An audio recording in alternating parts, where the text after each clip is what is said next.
I bought a custom PS2 Portable from AliExpress with 2 screens, and in this video, we're gonna unbox it, test it out, tear it down, and see if it's any good. This packaging is kind of a nightmare, but here it is. Oh my goodness. There's no way it is that large. Holy crap. This is unreal how large this is. Oh my, what on earth? All right, putting the rest of this to the side. Came with a power brick, of course, one of the cheap ones. It also came with a couple memory cards that have 64 megs on them and a little Bluetooth adapter or something. I don't know what that's for. Now, taking these things out of the packaging, we've got our little dongle, which again, I don't know what that is for yet. We've got our BitFun X memory cards. Hopefully they have some, I don't know, something interesting on them. This one's got an SD card in it. Okay, so we got a 64 gig SD card in there. SanDisk Ultra. This thing is interesting. Let's go ahead and, first of all, we got to take the screen protector off here, or screen film, whatever you want to call it. So we have the screen film off. Let's go ahead and just explore this console some more and figure out what is going on here. So let's first take our tape measure and see how large the screen actually is. Yep, definitely 8 inches. And then, guys, look how wide this thing is. It's a foot wide and 6 inches tall. That just insanity. I mean, I have this other PS2 Portable that I bought from AliExpress about 1.5 years ago, and this one I thought was really large, but no, I mean, look at the difference here, guys. It's like not even close. So guys, I actually want to do a few more comparisons here, and these are gonna blow your mind. So we have our PS2 Portable.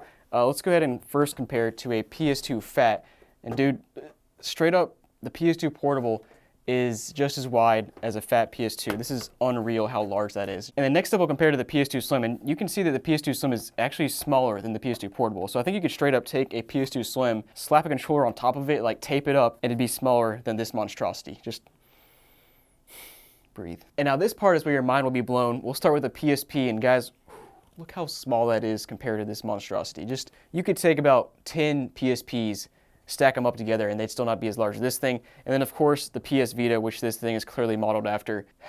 Just a monstrosity. Now, looking at all these buttons, I think they're from a DualShock 4, if I had to guess. The D-pad definitely is. The X, triangle, circle, and square feel like they probably are, but they do feel deeper than I would expect. Now, the thumbsticks are definitely from a DualShock 4 as well, but probably not OEM, probably a third party. And of course we have our start and select down here, which appear to be 3D printed. And down here is our second screen. No idea what they're gonna display here, but we'll find that out later. Now flipping to the bottom is where this thing gets really interesting. We have an Ethernet jack, optical out, AV out, a charging port, an on-off switch. Now flipping to the top, just as weird as the bottom, we have L1, R1, L2, and R2, all clearly 3D printed. They don't look too bad, but they're just, clearly 3D printed. We also have 2 memory card slots, like real memory card slots, 2 USB ports, a boot button, I guess that's to boot the PS2, and then we also have some buttons right here, assuming that's for the screen, and just some ventilation as well. Now, if I had to guess, it appears that they just took a PS2 Slim motherboard and literally slapped it down inside of this thing and built a case around it, because I doubt this thing is trimmed at all, considering we have the memory slots on here, we have all the, the ports in the back here. Just very, very interesting. And wait, hold on, flipping to the back. Dude, this thing is, something in here is loose. I don't know what is loose, but something is a lot more loose than it should be. Flipping to the back, it says P8P. It's almost like PlayStation Portable, but instead of the S, they put an 8 for PlayStation 8-inch screen portable. Well, let's go ahead and turn this bad boy on and see what it does. So we'll start with the switch down here. That'll at least turn on our screen, and it turns on 2 screens. We got our screen here in the middle. We also have this little tiny screen on the edge, which I guess that's our battery percentage, which is pretty cool. Let's press the boot button. Maybe that'll boot our PS2. Honestly, I'm not sure if it will because of stuff bouncing around in the inside. Flashback to when I bought this PS2 and I had to actually fix it myself for it to work, and great, we can't find config loading hard-coded paths. I don't know what that means. I would assume that maybe one of these memory cards needs to be put inside of this console for it to boot properly. So let's play around with that. Okay, well, I put in the one with the memory card and that does not do anything. Let's try again, I guess. Great, this memory card does nothing either.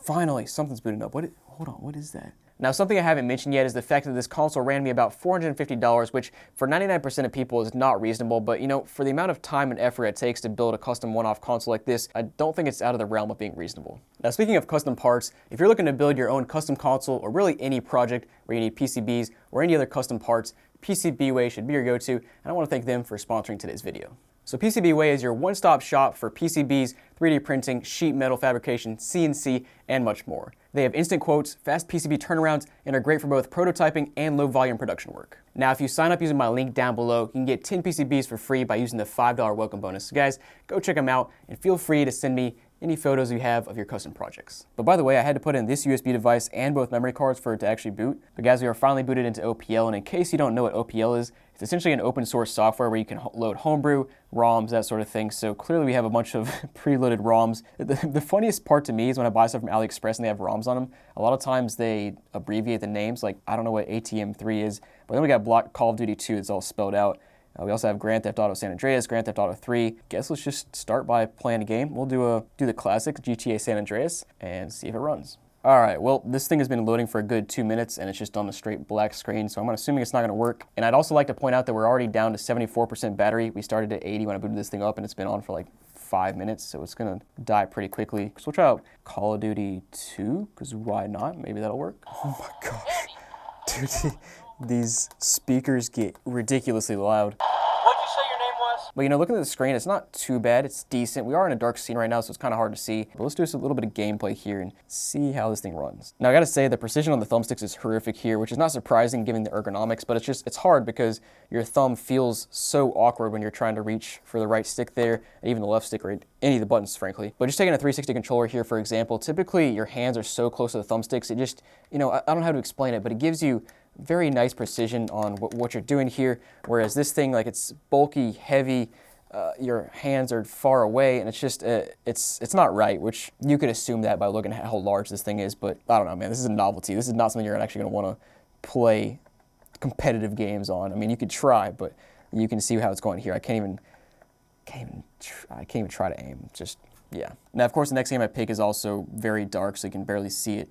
Some sort of street fighting game. I don't know what it's actually called. But this game's actually not running that well. I don't know if you can see it on the screen, but there's a lot of screen jittering. So I'm gonna try a different game one more time. All right, so finally on a game that's not quite as dark. We're on Tekken Tag Tournament and it's running without an issue. And in case you haven't figured out yet, this thing doesn't actually have a disk drive, although it is real hardware. Basically what it does is it runs off of the USB stick. Actually, I'm not sure. It depends which one of these has the ROMs, but either way, it's basically running the ROMs off of an SD card or a memory stick. The PS2 has like USB 1.0 or something, 1.1, I don't remember exactly, but it's super slow speeds, so it has trouble with loading times, but otherwise I haven't really had many issues. But yeah, loading times take forever, and then you saw GTA San Andreas when it not even load up. But yeah, this thing is working. Let me take you back to the main screen and show you a couple more things. Wait, you know what I just noticed? This thing just said 70, but when I was playing a minute ago, it said 64, I think, and now it's just dropping rapidly. So this thing is not accurate at all. I'm not sure how it's measuring the capacity left. And something else that I haven't really talked about yet is, can we talk about the fact that not only is this thing 12 inches wide, 6 inches tall, but you also got to add in the extra 2 inches in the memory card, which has to stay in apparently all the time to even run. I mean, like, what happens if I pull this out? Will it still work? Yeah, it still works. But this one right here actually holds all the ROMs. I just went and plugged this SD card into my computer. So yeah, all the ROMs disappear. Plug it back in, it should pull them back up.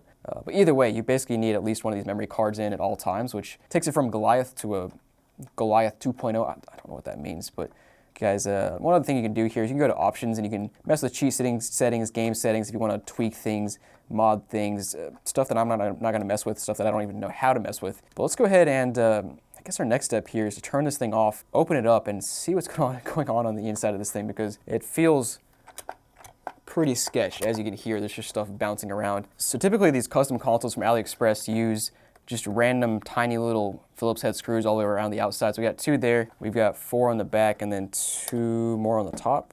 So yeah, let's take all those out and see what happens. All right, screws are out. Let's see. Maybe I should flip it over and take this top piece off first. Usually there's a bunch of wires straddling from one side of the case to the other, and oh, actually not quite as bad this time. Hold on, that's actually decently clean. All right, so I undid one ribbon cable and one of these cables right here, and now I can lay them flat side by side and take a look at this thing. And yeah, it actually is a little bit cleaner than usual. Honestly, probably because there's so much space in here. There's just, you can see there's a lot of empty space because the case is just massive. But clearly looking at this is our PS2 motherboard right here, which, yeah, everything on here is stock. Those are the stock USB ports.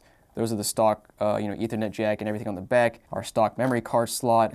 Usually we would have our disk drive over here, but this thing is kind of sketchy. Honestly, let me show you something I'm looking at right now. All right, so here on the PS2 motherboard, if we zoom in on this chip right here, you can see these sketchy wires that appear to be just, I don't know, bridging some contacts on that chip, I guess as part of the mod to hard mod it. Don't understand what they're doing there. Like, I don't understand why those wires are just laying there. That's actually what caused my issue on this PS2 Portable when I bought it back like a year and a half ago, when I had to open it up and troubleshoot it. There was basically a wire somewhere that was laying across multiple contacts, shorting it out and causing it not to work. I'm worried that that's going to happen at some point here. We also just have random wires going all over the place, obviously, to mod this thing. Now, the other thing you'll notice up here is that our triggers just kind of fall out of place, which is kind of expected, and yeah, they're kind of cheap triggers, which is not surprising.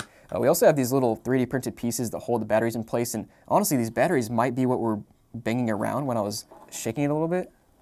Maybe? Yeah, I think so. Pretty sketchy because the batteries are heavy. That's actually what makes this thing so heavy. Now coming up to the other side, it's the side with the screen. As you can see, screen and controls. This piece right here is obviously your screen with your board in the center where you have like an HDMI port and you get power and all that good stuff. We also have some custom PCBs on the left and right side for your analog sticks right there, all of your buttons, your D-pad, your speakers, and basically these buttons are all ran via this ribbon cable over to this little board down here. Right there. And remember I told you earlier there are some controller ports down there. So basically this board is communicating with these custom PCBs to communicate back to the OEM controller pins right there, so that the PS2 thinks you got a real controller plugged in, which is clever. So despite the fact that this console works fine, it actually looks decently clean on the inside, I'm still going to give it a 5 out of 10 because frankly this thing is unusable. Like, it's so comically large that even in my decent sized hands, like, you gotta have Shaq hands for this to be comfortable in your hands, honestly. Like, thinking about that, that would actually be hilarious to see it in Shaq's hands, and even he would probably think it's large. For 400 and something bucks, like, I honestly, it's not a terrible price because of all the custom work that goes into this, but I don't think anybody should actually buy this. It's just too large. But guys, thanks for watching. Let me know down below what you think, and I'll see you next time.